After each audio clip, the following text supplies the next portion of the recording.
Sherwin with Dr. Kepo'o. We have an excellent topic for you today. We're going to myth bust on protein. We've been wanting to do this episode for a long time. Yeah, because it's a big deal. It is a big deal, and there's so much misinformation out there. There has been for many years, ever since I was a little kid in elementary school, being taught about the 4 food groups. Yeah. And since then we've seen food pyramids, food plates, we've seen all types of information, and it's still dead wrong. Yeah. And not difficult to prove. That there's a lot of misinformation about protein, specifically 7 myths that we are going to bust today. So hang with us, because some of these are going to shock you, some of these are going to liberate you, some of these are you're going to be happy about because you're going to get to eat food you thought was bad. Mm-hmm. That's how this has worked out for me anyway. Exactly, yeah. And we're going to cover eating at night, the food pyramid, calories and how they relate to the macronutrients. That one will be very interesting. Eggs, are eggs good? Are eggs bad? How many? When to eat them?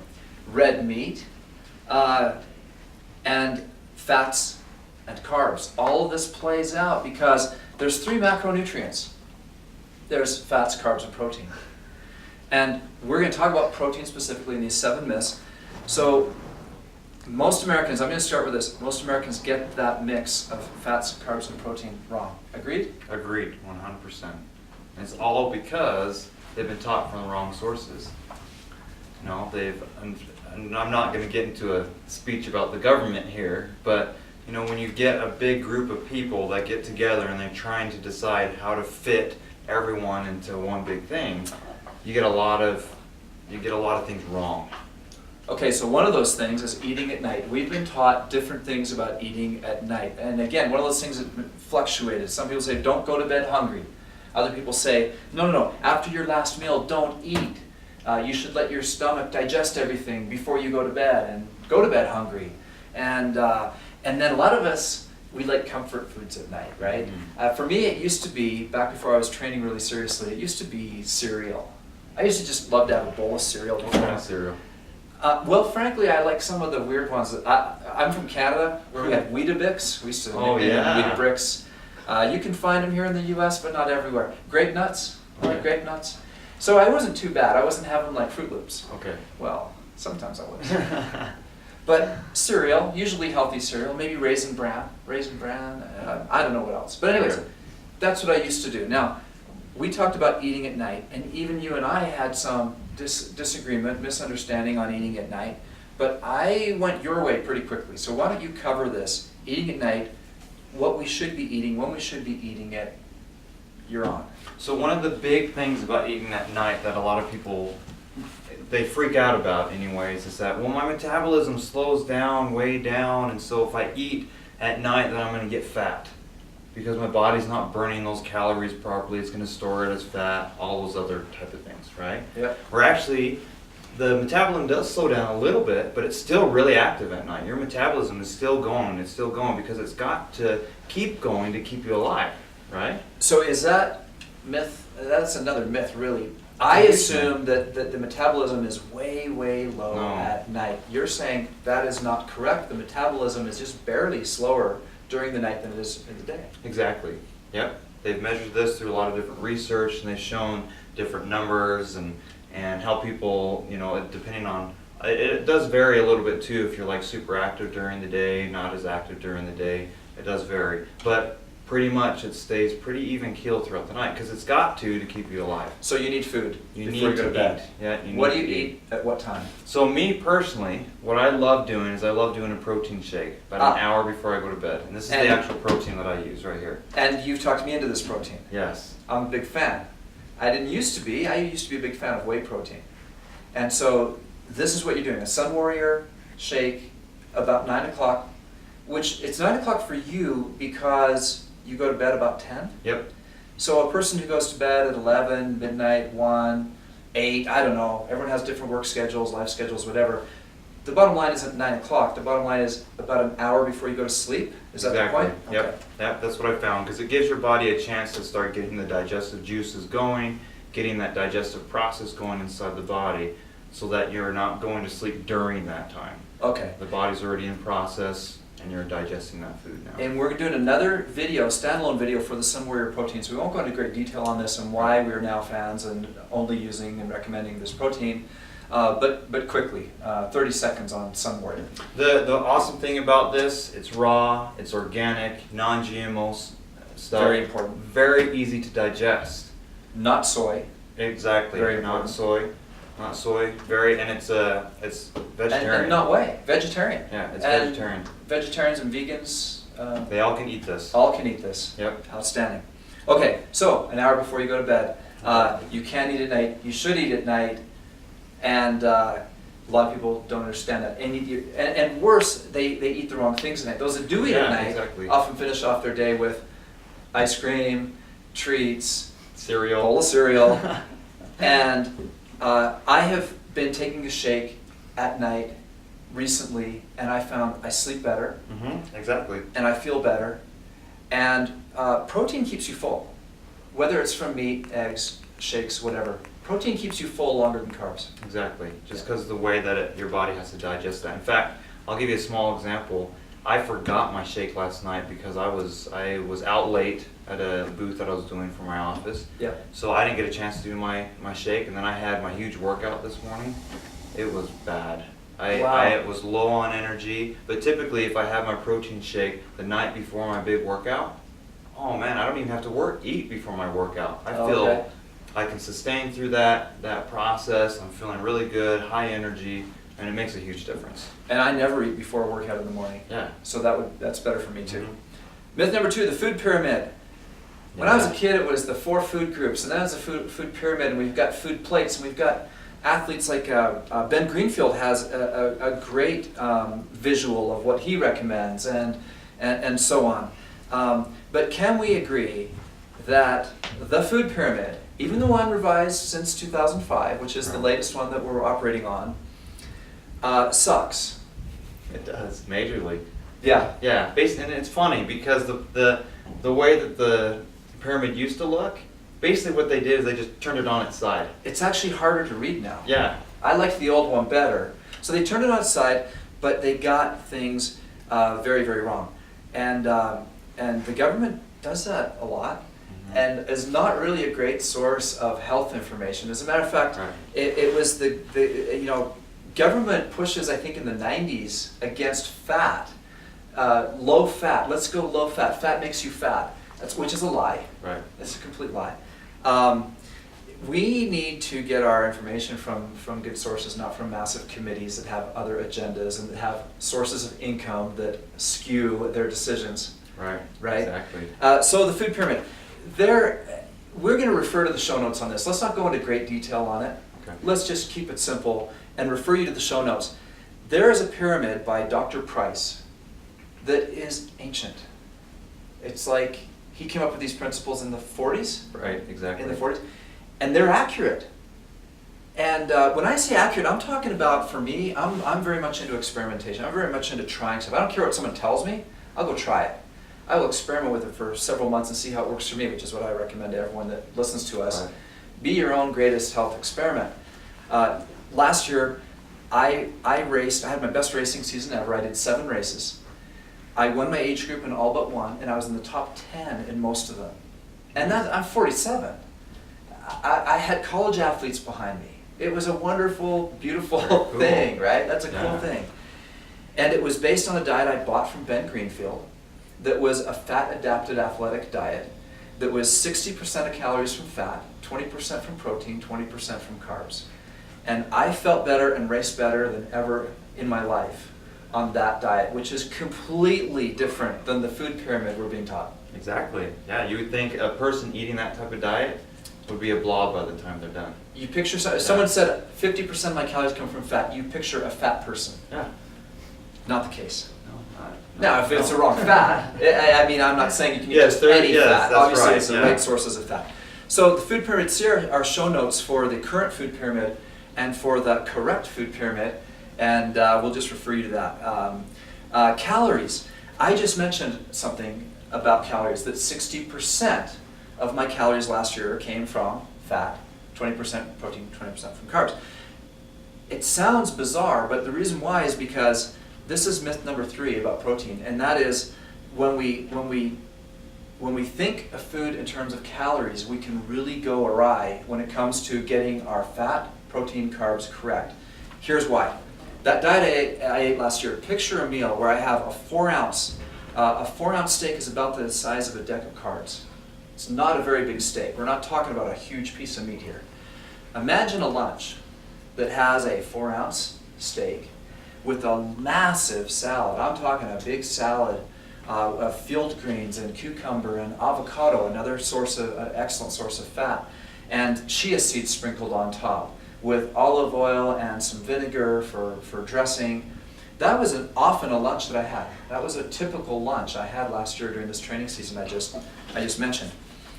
And so it's like this much vegetables on the plate and this much meat. Well, guess what percent of calories came from that massive pile of field greens? Almost none. Really? Yeah. Just from the salad? Yeah, vegetables have so few calories. When you start measuring this stuff, if you use a calorie tracker and you enter the food that you eat throughout the day, it's shocking because you need very little fat or very little protein to get quite a few calories and not many carbs. I use the word carbs carefully here because vegetables are carbs. Exactly. But you would need a ton of them to get 2,000 calories, for example, if you only ate vegetables. Right. So those percentages don't really make sense. They won't add up. They'll seem wrong to you. Yeah, if you're only looking at the calories. If you're only looking at calories. So what do you recommend? People ignore calories? No, calories are still a big deal because, I mean, it is math. If you're only expending 1,800 calories a day but you're eating 2,500, you're going to gain weight. Yep, Okay? so you need to know. So you've got to look at that. Yep. But you also got to look at the type of calories you're eating, you know? If you got more of the high nutrient type calories, the better type of calories from the meal that you're talking about, Yep. then it's going to be a different type of weight gain. Whereas if you're getting all the calories from like a big donut, right, it may equal the same amount of calories right here, but your body's going to process through that so much different. Yeah, so just be aware that the calories from fat, for example, 1 teaspoon of oil will have more calories than a massive salad. Right. And so just be aware of that concept. Exactly. And I am a fan of not all the time measuring what you eat, but about every 90 days, I will take a week and then enter everything into my calorie tracker. By the way, these apps are free online now. Okay. There's tons of great ones. And if you just, on your smartphone, enter what you eat for about 3 days, 4 days, a week, it can change your life. I taught this principle to a man last year who was 220 pounds and wanted to be 180. He heard me talking about my diet and came up, he's listening in on a conversation I was having with somebody else. He came up and he said, hey, listen, I've been listening to what you said. You said you track your calories. How do you do that? And I believe I was using MyFitnessPal.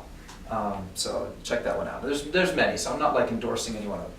I think I was using MyFitnessPal. I said, well, I just eat and then I enter my food in here, and I found this app is amazing. It has everything that I eat. I don't have to usually enter anything manually. I enter it, and then it tracks everything. He went away. He came. I saw him 6 months later. He was down 40 pounds. Nice. And he said, I got to thank you. I said, for what? He said, I started tracking what I was eating, and it changed my life. He goes, I haven't stopped. I heard you say you only do it for a few days, every few months. I do it every single meal. He goes, that one habit, I dropped from the 220 I was to the 180 I wanted to be, only because it made me completely aware of what I was eating. And I started to see the relationship between what I ate and how many calories, and I made adjustments. Very cool. Yeah. Yeah. I've seen him since. He still does it. It's become a life habit for him. He takes a couple minutes after every meal. This is now over a year ago that this story started. And this guy just still enters everything. And that's it. All he needs to maintain his ideal weight. That is awesome. Okay, eggs. Eggs are Number good. 4. Eggs are bad. Eggs are the devil. Deviled eggs. Talk about eggs. Are they good? Are they bad? What's the myths? You know, it's probably over the past 30 years, they've said eggs are bad, and they talking about government, right? Eggs are bad, eggs are good. Eggs are bad, eggs will ruin your cholesterol. That's one of the things, right? Or eggs will cause this problem with your body, blah, blah, blah, blah, blah, okay? So, looking at the diets that we use, right? And we're not very fat. No. No, in fact, I'm pretty much my ideal weight, and I think you are too. I have eggs every day. Every day. Every single day, right? Yeah. And I've got good cholesterol. Okay. Good levels of cholesterol. All right. I think you do too. I That's why do. You got them checked, right? And you eat eggs every day too, right? Not every day, but it's one of my. I only have 3 breakfasts that I eat, and it's one of them. So every third day probably. You'll have eggs. And often, if I don't have them in the morning, I'll boil up a couple eggs, put them on my salad. Okay. Yeah. Okay. So great. almost every day. Yeah. I love them. Eggs, they're a huge component to getting some natural proteins into your diet. Yeah. Okay. And they also give you some really natural cholesterol into your diet, the fats, Mhm, right? mhm. And so you get those 2 huge components from eggs, is being able to get your natural lipids, your fats, and your natural protein. And there's not a lot of carbs. And eat the inside whole an egg. Yes. Don't go buy the stupid egg whites No. thinking you're doing yourself a favor by getting rid of the yolk. That Another actually myth. causes more problems in your body by eating just the egg white. Absolutely, and you're going from eating a real food to a frankenfood. Mm-hmm. So, don't do the egg white thing. Eat the real eggs. You can even eat a lot of them. Here's this, after a really hard workout, if I do like a really killer workout in the morning, my wife, she just rolls her eyes at me, but I'll have 4 or 5 eggs and a steak. And if I told you I had 4 or 5 eggs and a steak, and you didn't see me, you'd be thinking, man, that's one obese guy, right? And it's just not the case. It's a myth. It's not accurate. I mean, the stuff we're taught is just not accurate. Eggs are not the devil. Again, I don't recommend 4 or 5 if you're not having a really killer workout. You don't Exactly. need 4 or 5 eggs. Yeah, enough said. Eggs are not the devil. Eggs are very healthy. The other thing I love about eggs for breakfast is I stay full a long time. And that's true generally with all proteins. We don't have that here in our show notes, but generally as a principle on protein, another reason why it's so good is because you're not going to fall prey to binge eating near as much. Exactly. Yep, and it helps control your blood sugar levels too. So you're not going to have those cravings throughout the day for wanting that chocolate bar or that donut that you see at the office. That's right. It controls those cravings too. Absolutely. So red meat, myth number 5, red Yeah. meat. Red meat, is that the devil? Is red meat killing us? Well, yes and no, Exactly. right? Yep. But is red meat bad? Is red meat something we should never eat? In my opinion, red meat should be something that's in your diet on a regular basis. Okay. And again, like you said, you got to get the right sources, because there's a lot of red meat out there that has a lot of different hormones and franken food, right? Yeah. They've done a lot to that beef or to that meat that's made it into, basically, it doesn't give you the right nutrients anymore. So if you get the right sources of red meat, it's an excellent source of protein, an excellent source of building your body, helping to build your nervous system. I mean, it's countless of what red meat can do for you. The human animal needs meat. Yeah. It's designed to eat meat. From our canine teeth to our digestive system, we don't need a ton of it. No. Again, a 4-ounce steak, smaller than this box, is all you need. As a matter of fact, I mentioned 3 breakfasts. One of the breakfasts I love is a 4-ounce steak with some eggs. It's delicious, and I will take often fresh salsa and pile that on the eggs to get vegetables with my breakfast. It's a great way to add vegetables into your breakfast. I will put cayenne pepper on. I tell people that all the time about cayenne pepper on eggs, and often they go, "Oh, that sounds weird." But every person I've ever had put cayenne pepper on eggs loves it. A lot of people like Tabasco. It's a similar thing. Tabasco on eggs tastes good. But anyways, real salt and cayenne pepper on eggs, loaded up with salsa, a little steak, outstanding breakfast. You're making me hungry. Yeah, probably making people hungry that thought, oh my gosh, I would never thought of having that for breakfast. I would have thought that would make me fat. It won't make you fat. Of course, you got to be exercising. All this stuff's in moderation. Don't have a large steak. Don't have too many eggs. Again, it's personal. Did you just do an hour CrossFit workout? Well, you can have more. Right. Did you not exercise and you're not going to exercise or be active today? Then again, you are your own greatest experiment. You got to work out the quantities here, but quality-wise, red meat, you need it. 6, fats. Myth. Fats don't make you fat. Again, this is an episode about protein, but this is really important because, for example, we just covered red meat. Red meat is high in fat. Right. And how does this work? What do we learn about fats that may be not the norm? In the 90s, we were taught to eat low fat. We thought, oh man, low fat will be great. Of course, what they did to compensate for the flavor that was lost when you got the fat is put in sugar generally, right? Like Exactly. yogurts, low-fat yogurts, etc. I look for high-fat yogurt. I look for real yogurt now. Can't find it. Everything says low-fat. low calorie, low fat. And I'm like, that's just Frankenfood. It is. I'd rather have the fat, and I'd rather have the calories, and I'd rather have it be as close to real as possible. Exactly. So talk to us on fats. So fats, again, if you're getting a good high quality protein in your diet, most likely you're going to be getting some fats in that diet also, Right. And so usually if you get the high quality protein, you're going to get a high quality fat. And that quality of fat is actually going to process different inside your body. And so people think automatically, okay, if I eat fat, it goes into my body as fat, right? No, there's actually processes in the body where you take in that fat and you use it as energy.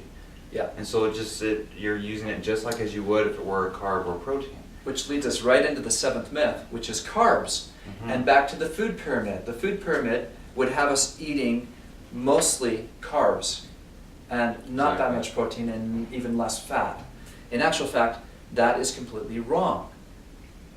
Carbs should not be the majority of our diet. Carbs is more likely to go into your body, turn into the sugar, and become fat Exactly. than fat is. Yeah, Now that's myth busting right there. That's not what most people think, right? yeah. So this relationship between carbs, so what is the truth about the carbs then? So again, it's all about quality, right? So Right. you can get some high quality carbs in your diet, Like what? like whole wheats.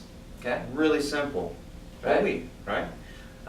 You got the whole oats, the ones that haven't been all Frankenized and GMO'd and just changed, right? Right, If you get the right. good whole stuff and you're eating it as it's been, harvested, Yeah. then that actually it helps with blood sugar, it helps with processing proteins and fats, okay?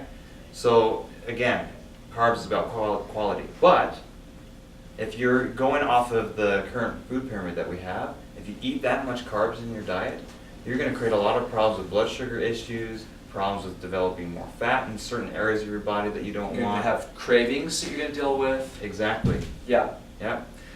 Okay, we're not going to go into more detail on this, but we're going to provide more detail on the show notes. And so a lot of the research that we're referring to is on the show notes. We're also going to provide a shopping list of quality proteins. That'll be helpful to people. Plus a Yeah. link to the Warrior Protein. You definitely have to try that. One of the things I love about the Warrior Protein is it's inexpensive. I was very shocked. I just assumed boutique protein, non-GMO, all these sources that they get the protein from. This stuff's going to be way too expensive because I've seen these $60, $70, $80 proteins and I'm not interested. It's just too expensive. Who's going to do that long term? Right. It's affordable. I love that. It's very inexpensive per serving, so check that out, plus the shopping list.